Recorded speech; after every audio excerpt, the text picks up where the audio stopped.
پدر و مادر هر دو نگران ازدواج دخترشون بودن. مادر در حالی که ظرفهای پذیرایی رو جمع می‌کرد به ابراهیم گفت آخه نمیشه به همه خواستگاری دخترمون نه بگیم. برای چی مخالفت میکنی مرد؟ به نظرم پسر خوبی بود. مادرش میگفت تمام محل از اخلاق و ایمان پسرش تعریف میکنن. پدر همونطور که به زمین چشم دوخته بود گفت تنهایی نمیتونم تصمیم بگیرم. شوخی که نیست. حرف یه عمر زندگیه.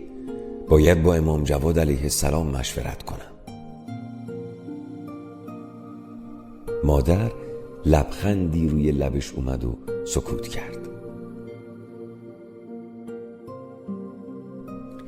یه هفته دل تو دل جمیله نبود و لحظه شماری میکرد تا جواب امام رو بشنوه. هم از خواستگار خوشش اومده بود و هم نظر ایشون براش مهم بود.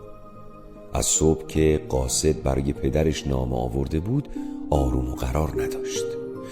خدا میکرد پدرش زودتر به خونه بیاد و نامه رو براشون بخونه.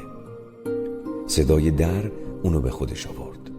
مادر به استقبال ابراهیم رفت و با لبخندی گفت بالاخره نامه امام جواد علیه السلام رسید. و بعد نامه رو به پدر داد. ابراهیم نامه رو بوسید و روی چشمانش گذاشت و بعد از اون شروع به خوندن کرد.